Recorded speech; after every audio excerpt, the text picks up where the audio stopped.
16과 바울을 본받는 믿음. 우리는 지금 믿음을 어떻게 자라나게 할 것이냐 하는 데에서 그 믿음을 키우기 위한 모델로 하나님을 본받는 것과 예수 그리스도를 본받는 것, 그리고 바울을 본받는 것을 살펴보면서 우리의 신앙을 성경이 요구하는 올바른 내용과 표준으로 삼으려는 것입니다. 이번 장은 바울을 본받는 전편에 이어서 그 후편입니다. 본문의 말씀에 의하면 불신자와 신자의 차이로 이야기할 수 있는 근본적인 신앙의 핵심은 더 이상 자신을 위해 살지 않고 주님을 위해 산다는 것입니다. 주님을 위해 산다는 것은 쉽지 않습니다. 우리는 주님을 위해 산다는 것이 열심을 내는 것이고 주님을 위해 무엇을 해드리는 것으로 들어와 성경이 이야기하는 것만큼의 내용에 들어가지 못하고 그중 몇 가지 행동들 혹은 몇 가지 특별한 주제들을 가지고 주님을 위해 산다고 생각하고 있는 것 같습니다. 대표적인 것으로 몇 가지 종교적인 형태를 취하는 것 중에서 필수적인 것이면서도 의도와 정신에서 틀리면 안 되는 것들인 기도생활, 전도하는 것, 말씀 보는 것, 봉사하는 것 등 이러한 것들이 분명히 신앙에서 나타나는 한 행동이면서도 그런 것만이 주를 위한 것이다라고 이렇게 행동적이고 피상적인 상태로 오해되지 않기를 바라는 것입니다. 여기서 자기를 위하여 사는 자가 없고 살아도 주를 위하여 산다, 죽어도 주를 위하여 죽는다는 이야기는 무슨 장렬함이나 열정을 이야기하는 것이 아니라 드디어 이기심과 자신의 우월감을 증명하는 식으로 갖는 모든 생각에서 떠나 내가 있음으로 말미암아 우리 주 예수 그리스도의 주되심과 그분만으로부터 나오는 은혜, 구원, 축복, 진리, 생명이 모두에게 결실되는 것으로 자신을 이해하며 복종시킨다는 뜻입니다. 주님을 본받고 주님을 사랑하는 것이 종교적인 열심 그 이상의 것으로 가야 한다는 거예요. 근데 우리는 지금까지 종교적인 열심, 기도하는 것, 예배 참석 잘하는 것, 말씀 보는 것, 전도하는 것, 헌금하는 것, 그런 것들만 주님의 사람으로서 해야 할 마땅한 모든 일이라고 생각하고 있었다는데, 물론 중요해요. 필요해요. 당연하게. 그런데 그게 전부가 아니라는 것을 지금 이야기하고 있는 거예요. 이것을 포함하여서 우리가 더 깊게 나가야 할 부분이 있다. 인격적인 부분을 지금 이야기하는 거예요. 결국은 하나님과 나 사이에. 그것은 종교적인 열심만으로만 채워질 수 없는 것이거든요.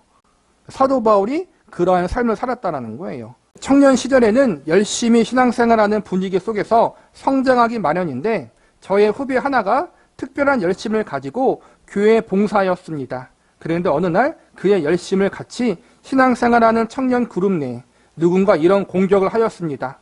너가 지금 열심 내는 것은 주님을 위한 봉사가 아니라 잘난 척하는 것이다. 넌 교만한 것이다. 너 열심은 결국 자기 증명이다. 그러자 이 말을 들은 후배가 마음속에서 갈등이 생겼습니다. 물론 열심과 신앙을 빙자해서 자신을 증명하는 사람이 없지 않기에 그런 것에 대해 우리가 조심을 품게 되는 것은 사실입니다. 그러나 그때 제가 보기에는 그 후배는 정당한 열심을 내고 있다고 여겨졌습니다. 후배가 그 도전을 받자 그만 어쩔 줄 모르게 된 것에 대해 안타까운 마음이 들었습니다. 그래서 제가 이런 답을 주었습니다. 너가 교만해서 하나님의 이익을 본다면 교만한 것이 낫다. 너는 지금 신앙 내용과 하나님의 거룩하심이 증명되는 것이 내 판단의 우선순위인가? 아니면 내 자신이 겸손하고 결백하다는 것이 증명되는 것이 우선인가라는 질문에서 그 후배는 시험에서 벗어났습니다. 지금 하고 싶은 이야기는 주님을 위한다는 것이 무슨 뜻인가 하는 것입니다. 나는 저렇지 않아. 이것은 신앙의 정답이 아닙니다. 그건 분명히 우리가 조심해야 할 외식적인 겉으로 꾸미는 거짓된 탈이나 누구를 속이는 기만에 대해 부정적인 마음을 가져야 하는 것은 나는 정도를 걷겠다라는 차원에서 자신에게 다짐을 하고 분별하자는 것이지 그렇게 하지 않으면 전부라는 뜻이 아닙니다. 물론 자랑하지 않는다는 것이 입을 다물고 가만히 있는다던가 아무것도 하지 않아서 욕을 먹지 않은 행위를 이야기하는 것이 아닙니다. 이것은 분명히 짚고 넘어가야 합니다. 여기서 말하는 바울의 우리가 살아도 주를 위해 살아도 죽어도 주를 위해 죽는다는 고백과 구절, 이를 위해 그리스도께서 죽었다가 다시 살으셨다라는 말씀은 예수 그리스도로 말미암아 거듭난 인생, 즉 예수 그리스도가 그 기본이 되고 그분의 존재, 삶과 운명의 기초가 된 사람들은 예수 그리스도를 주로 모시고 산다는 이야기입니다. 그러면 무엇이 달라집니까? 대표적인 예가 디모데전서 1장에 있습니다. 나를 능하게 하신 그리스도 예수 우리 주께 내가 감사함은 나를 충성되이 여겨 내게 직분을 맡기심이며 내가 전에 비방자요 박해자요 폭행자였으나 도리어 궁유를 입은 것은 내가 믿지 아니할 때 알지 못하고 행하였음이라. 우리 주의 은혜가 그리스도 예수 안에 있는 믿음과 사랑과 함께 넘치도록 풍성하였도다. 믿보다 모든 사람이 받을 만한 이 말이요 그리스도 예수께서 죄인을 구원하시려고 세상에 임하셨다 하였도다. 죄인 중에 내가 개순이라. 그러나 내가 궁유를 입은 까닭은 예수 그리스도께서 내게 먼저 일체 오래 참으심을 보이사 후에 주를 믿어 영생 얻은 자들에게 본이 되게 하려 하심이라. 사도 바울은 자신을 이런 증인의 역할로 이해하고 있습니다. 우리는 바울의 위대한 생애를 칭송하고 기리고 흠모하면서 그가 위대한 사도가 된 것은 그럴 만한 조건이 있었기 때문이라고 상식적으로 쉽게 생각합니다. 그는 인류 교육을 받았고 좋은 가문에서 태어났고 하나님이 그를 여러 방면에서 완벽하게 훈련시켰다고 즐겨 말합니다.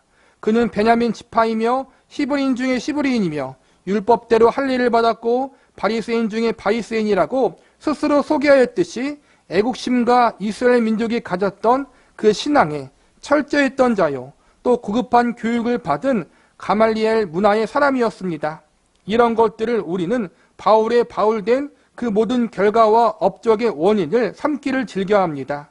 그러나 바울이 의식하는 자신에 대한 것은 내가 다른 어떠한 사람들보다도 못났기 때문에 하나님께서 이 일을 시켰다. 그래서 나를 보는 자들이 바울이 하는 것이면 나도 할 수 있다 하는 것 때문에 나를 부르셨다는 것입니다. 사도 바울도 마찬가지고 우리도 마찬가지고 우리의 잘난 모습을 통해서 하나님이 영광을 받으시는 것이 아니라 내가 큰 업적을 이루었기 때문에 종교적으로 뭔가 열심을 내었기 때문에 그걸 통해 하나님이 영광을 받으시기보다 나의 못난 모습에도 불구하고 하나님이 나를 사랑하사 나를 하나님의 백성과 자녀로 삼으셨고 나를 통해서 하나님이 교회를 세워나가고 연약한 사람들이 세워나가고 그들이 위로받게 되고 나 같은 죄인도 하나님이 살리셨다.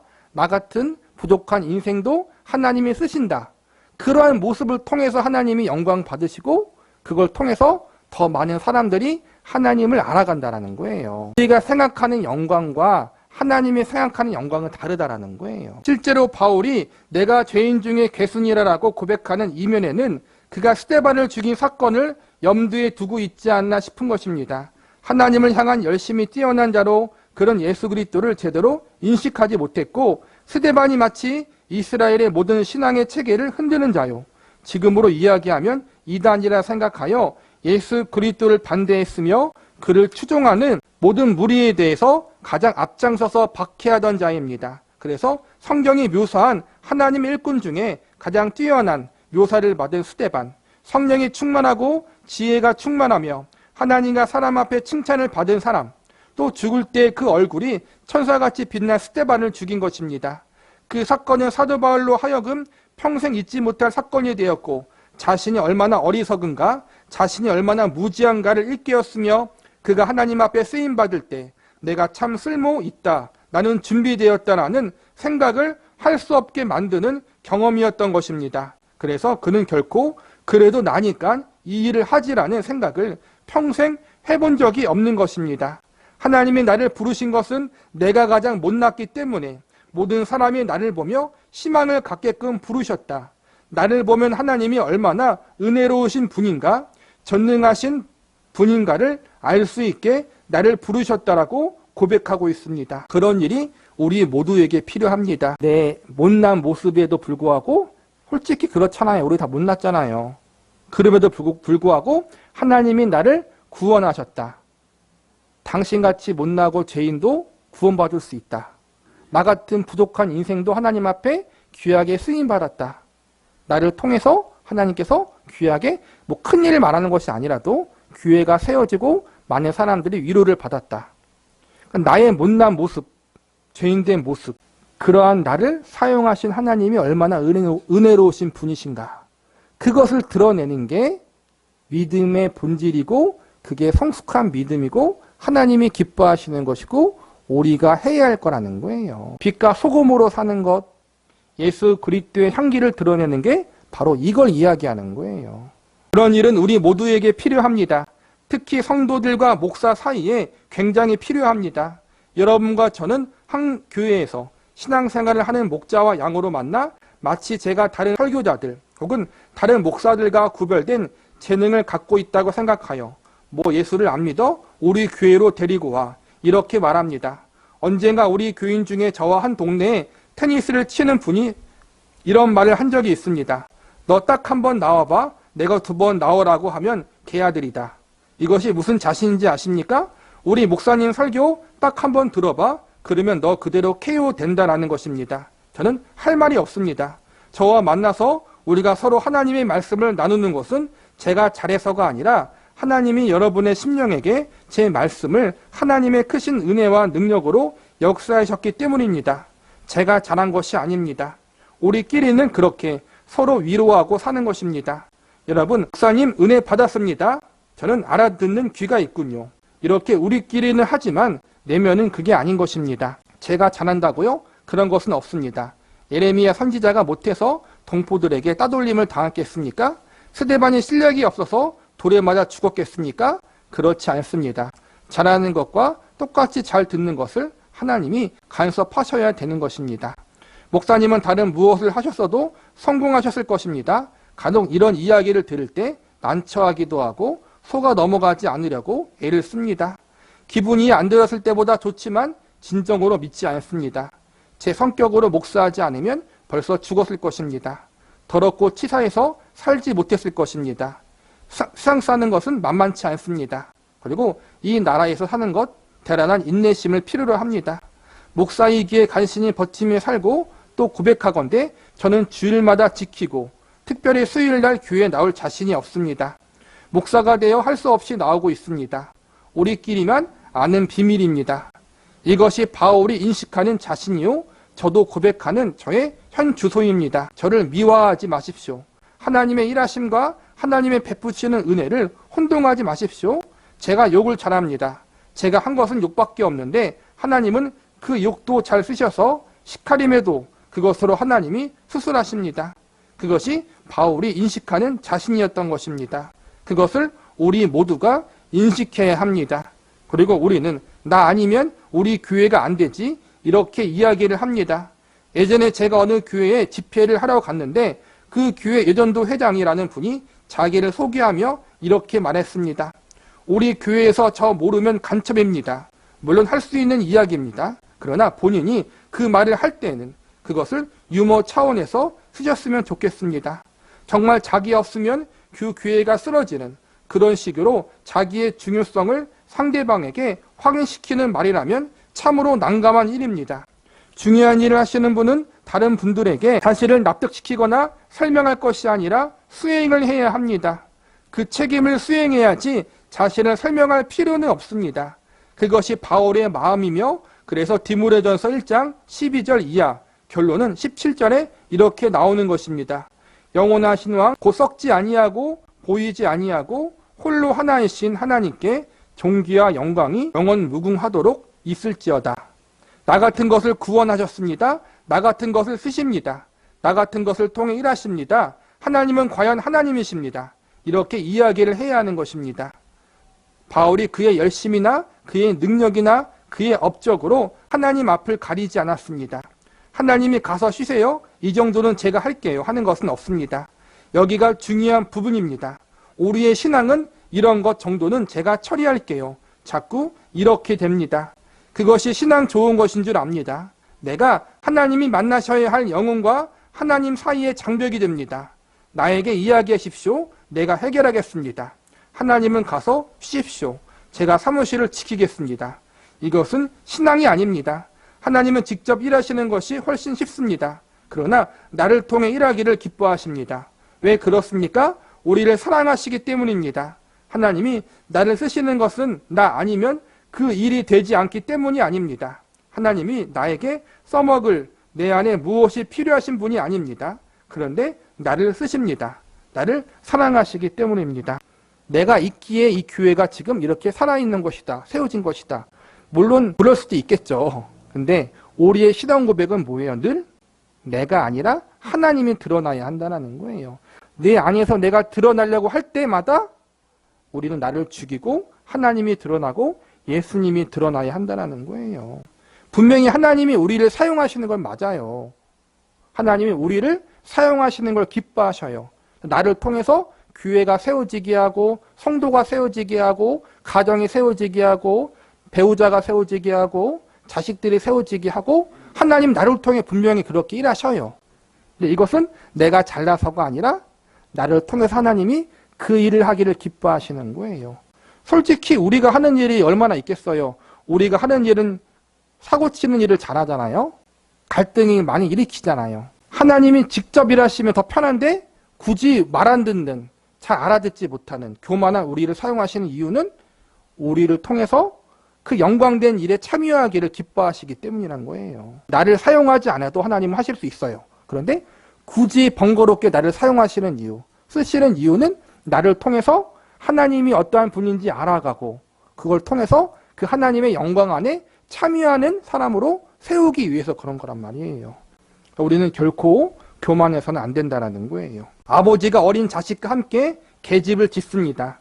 물론 혼자 지으면 훨씬 빠르고 일도 잘 됩니다. 어린 자식은 방해만 되고 계집 모양도 엉성해집니다. 그런데 같이 일을 합니다. 왜 그렇습니까? 자식을 사랑해서 자식에게 자신감과 성취감을 주며 계집을 짓는 것보다 자식을 더 중요하게 여기고 있음을 확인시키기 위해서입니다. 우리가 하나님 앞에 도움이 된 것이 무엇입니까? 방해된 적이 더 많지 않습니까? 그렇죠, 여러분? 저도 마찬가지지만 여러분도 마찬가지예요. 여러분이 하나님의 열심을 내고 한 것 중에서 솔직히 이야기하면 방해가 된 게 더 많을 거예요.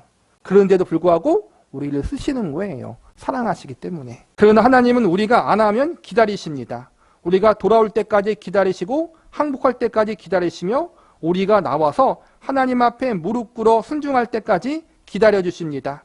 우리의 손을 붙잡고 일하기를 좋아하십니다. 그때 우리가 하는 말은 돌아온 탕자의 고백 같은 것이 아닙니까? 나는 아버지의 자식이라 일컬음을 감당할 수 없습니다. 종이 하나로 쳐주십시오. 그러자 아버지가 아니다. 목욕시키고 좋은 옷을 입혀라. 반지를 끼워라. 소를 잡아라. 돼지를 잡아라. 양을 잡아라고 하십니다. 아버지의 심정입니다. 우리는 능력으로 쓰임받고 있는 것이 아니라 사랑으로 쓰임받고 있는 것입니다. 정말 기억해야 돼요. 능력으로 쓰임받는 게 아니라 사랑으로 쓰임받는 거예요. 이걸 잊으면 그때부터 교만해지는 거예요. 그래서 여러분은 나를 쓰시는 하나님이 나를 사랑해서 나와 함께 하십니다. 내가 받은 이 사랑과 이 은혜를 우리 모두에게 나눠주기 위해서 그리고 여러분을 나같이 아니 나보다 더 사랑해서 이렇게 하십니다라는 증인으로 서 있게 되는 것입니다. 나 아니면 하나님을 만날 수 없어. 나 아니면 이 일이 이루어질 수 없습니다. 이렇게 서 있지 말라는 것입니다. 하나님 이만저만한 일을 제가 해왔습니다. 그러지 마십시오. 고린도전서 2장에 이런 문제에 대해 고린도 교회에 보낸 바울의 편지가 있습니다. 형제들의 내가 너희에게 나아가 하나님의 증거를 전할 때 말과 지혜의 아름다운 것을 아니하였나니 내가 너희 중에서 예수 그리스도와 그가 십자가에 못 박힌 것 외에는 아무것도 알지 아니하기로 작정하셨습니다. 내가 너희 가운데 거할 때 약하고 두려워하고 심히 떨었노라. 내 말과 내 전도함이 설득력 있는 지혜의 말로 하지 아니하고 다만 성령의 나타나심과 능력으로 하여 너희 믿음이 사람의 지혜에 있지 아니하고 다만 하나님의 능력에 있게 하려 하였노라. 바울의 고백은 굉장히 재미있습니다. 고린도 교회 교인들은 자신들이 똑똑해서 기독교 신앙을 이해하였고 받아들였다고 믿는 사람들입니다. 그래서 그들의 자랑을 바울이 꾸중하는 것입니다. 내가 너희에게 복음을 전할 때 제일 걱정한 것이 무엇인지 아냐? 내가 똑똑하고 너희가 똑똑하다라는 것이 결론이 될까봐 제일 걱정했다. 내가 전하는 것은 사상이 아니고 철학이 아니고 윤리가 아니고 도덕이 아니라 구원임의 생명이다. 이것이 십자가 외에는 방법이 없으며 십자가를 통한 하나님의 구원의 능력과 은혜 없이는 이루어지지 않는 것이다.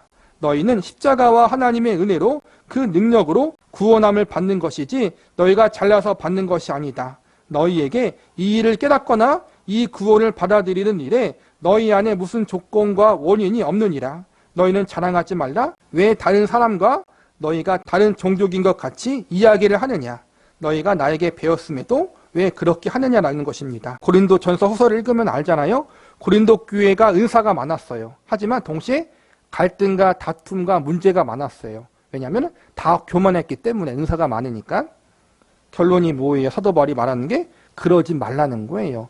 너희가 은혜와 사랑으로 부름받았다라는 거예요. 우리의 구원이 은혜잖아요. 보상이 아니잖아요. 그걸 기억하라는 거예요. 그런데 우리는 이 문제에 대해 제일 많이 실수합니다. 우리는 우리가 하나님을 위하는 자요, 하나님의 일을 대신하는 자요, 하나님 없이 하나님의 일을 할 수 있는 것 같이 생각하여 나 없으면 안 된다는 것을 가장 많이 확인하고 싶어 합니다. 이번에 잠시 여행을 갔다 왔더니 저에게 한 달콤한 유혹 중 이런 말이 있습니다. 목사님, 한 3개월쯤 자리를 비우십시오. 그래야 교인들이 목사님의 중요성을 압니다. 또 가장 나쁜 표현이 있습니다. 저 없을 때 수고하신 목사분들에게 여러분들이 잘못했다는 말을 들었습니다. 수고하신 목사분 앞에 다음 주에도 목사님이 하세요라는 질문까지 했다고 들었습니다. 아주 무례하고 몰상식한 발언입니다. 설교를 잘하는 목사와 못하는 목사가 있다는 구별에 대해 저는 아직 분명한 기준이 없습니다. 저는 신학교에서 설교학을 가르치는 사람입니다. 저에게 배우는 학생들에게 첫 번째 요구하는 것은 이것입니다. 잘하려고 하지 말라. 너가 할 수 있을 만큼 해라. 그리고 힘을 다해 하나님 편을 들어라. 저의 설교에 관한 비평 중에 테크닉에 관한 평은 없습니다. 우리가 잘함으로써 잘 되는 일은 없습니다. 하나님이 우리를 통해 일하시는 것은 언제나 우리가 하나님의 은혜를 구할 때요, 하나님 앞에 엎드렸을 때요, 그분의 손에 우리가 붙잡혔을 때입니다. 강사 목사님이 3개월 동안 교회를 비우고 어딜 갔나 봐요. 다른 목사님이 대신 설교를 했는데 그게 이제는 그 당시 성도들에게 만족감을 못 줬나 봐요. 박연석 목사님처럼 설교를 좀 잘하지 못했으니까. 그래서 무리하게 했다는 거예요. 목사님 다음 주도 설교하세요? 그런 식으로. 그러니까 우리가 그래요. 귀만 커졌다는 거예요. 귀만. 설교를 좋은 목사님한테 좋은 설교를 들으면 귀만 커지고 머리만 커지는 게 아니에요. 어때요? 마음과 믿음이 커져야죠. 그렇죠? 그래서 우리가 배우잖아요. 예수님 마음을 품어야 되는데 좋은 설교 듣고 우리는 유튜브나 동영상에서 대형교회 좋은 목사님들 설교 다 듣잖아요. 정말 잘하시잖아요. 그걸 들으면 머리만 커져. 많은 사람들이 귀만 커지고 그 말씀, 좋은 말씀을 들었으면 우리의 믿음이 커지고 우리의 마음의 아량이 커지고 예수님의 마음을 품어서 다른 사람들을 품을 수 있어야 되는데 이해할 수 있어야 되는데 판단만 하는 거야. 저 목사님은 설교를 저렇게 하네? 이렇게 하네.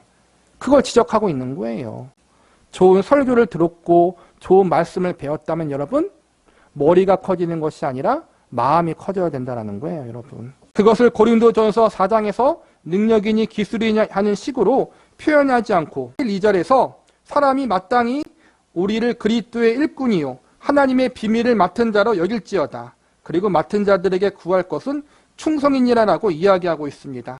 어느 목사분이 오셔서 설교했는데 여러분이 은혜를 받지 못했으면 그것은 여러분 자신의 잘못입니다. 여러분이 겸손히 하나님 앞에 엎드려 있지 않아서 그렇습니다. 하나님이 그 시간에 그 목사를 통해 하나님 말씀을 선포하셨는데 여러분은 여러분의 편견과 선입관을 가지고 저분 하나님 말씀을 전할 리가 없다라고 거부한 것입니다. 예수 그리스도가 메시아로 오셨다는 여러 사람의 증언에 대해 나사렛에서 무슨 선한 것이 나겠느냐라고 했습니다.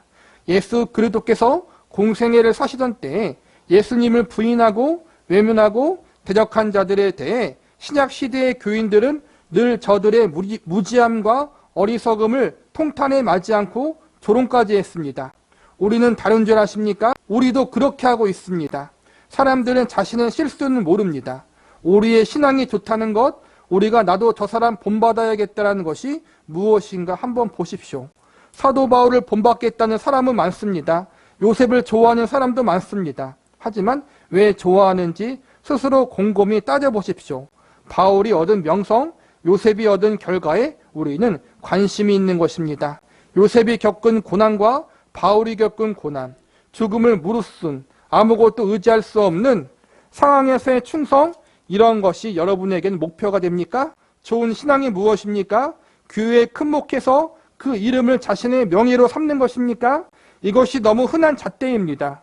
우리는 그런 것을 좋은 신앙이라고 서로 속이고 있습니다. 그렇지 않습니다. 바울이 가졌던 자신을 증명하지 않은 신앙, 이것이 가장 중요합니다. 고린도후서 4장에 보면 사도 바울은 하나님께서 자신을 쓰시는 방법에 대해 이런 깊은 이해를 가지고 있음을 알 수 있습니다. 이 본질을 놓치지 마십시오. 우리가 가진 신앙으로 우리를 증명하지 말고 하나님과 예수님을 증명하라는 거예요. 우리가 이 보배를 질그릇에 가졌으니 이는 심히 큰 능력은 하나님께 있고 우리에게 있지 아니함을 알게 하려 함이라. 우리가 사망으로 우겨쌈을 당하여도 쌓이지 아니하며 답답한 일을 당하여도 낙심하지 아니하며 박해를 받아도 버림받지 아니하며 거꾸로뜨림을 당하여도 망하지 아니하고 우리가 항상 예수의 죽음을 몸에 짊어짐은 예수의 생명이 또한 우리 몸에 나타나게 하려 함이라. 우리가 살아있는 자가 항상 예수를 위하여 죽음에 넘겨짐은 예수의 생명이 또한 우리의 죽을 육체에 나타나게 하려 함이라. 그런즉 사망은 우리 안에서 역사하고 생명은 너희 안에서 역사하느니라. 이 기록에 대해 여러 각도로 설명하고 인용을 했습니다. 그러나 본장에서 이 내용을 보려는 시각이 조금 다릅니다. 바로 하나님의 사람들은 죽음이라는 방법을 가지지 않고는 하나님의 일을 할 수 없다는 것입니다. 질그릇 안에 보배를 가진 것 같이 질그릇 보배가 되는 법이 없이 이 보배를 증명해내야 된다. 그래서 이 보배가 나타나기 위해 질그릇은 부서져야 된다는 뜻입니다. 늘 질그릇이 깨지는 일들이 우리의 생애 속에 연속되는 것입니다. 핍박을 받으며 사망의 넘김을 받아 언제나 사망 속에 죽어 넘겨지는 자 같은 인생을 걷는 것입니다. 그렇게 해서 비로소 보배가 드러나는 것입니다. 이것은 예수 그리스도의 십자가 사역을 염두에 두고 하는 말씀입니다. 예수님이 죽으심으로 비로소 우리에게 생명이 결실된 것 같이 하나님이 하시는 모든 일에는 십자가의 방법이 아닌 방법이 없습니다.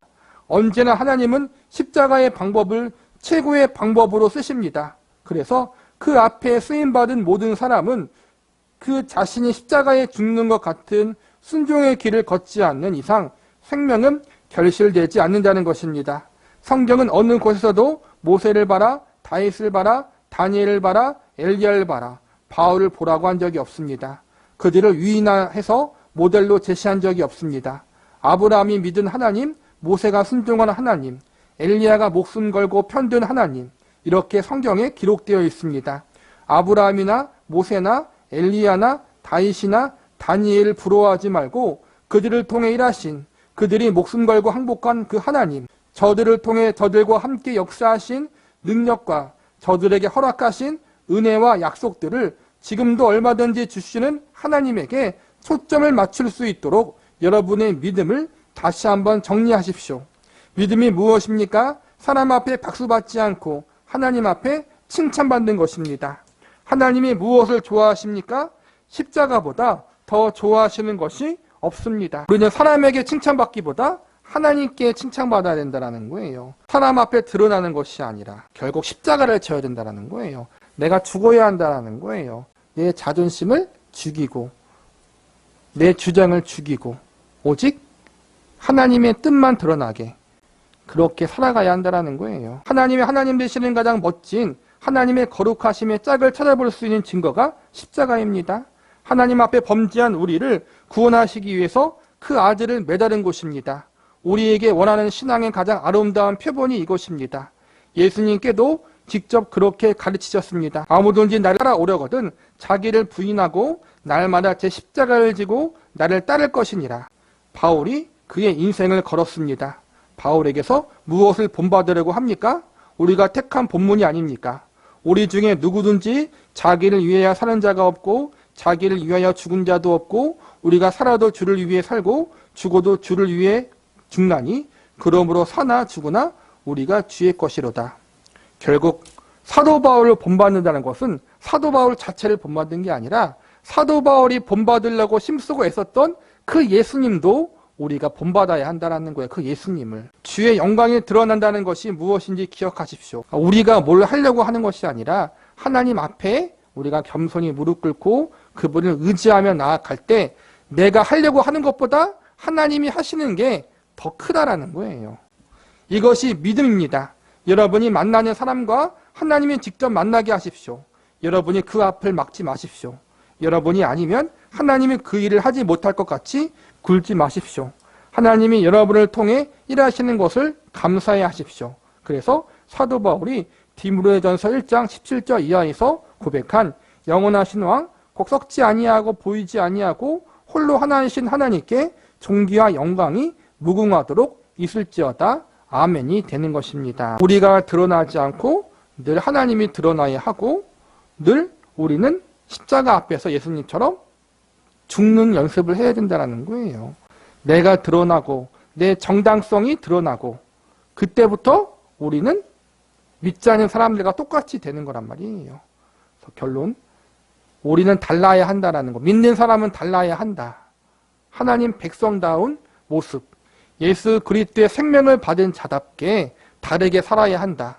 그것이 오늘 말씀의 결론이라고 보시면 될 것 같습니다.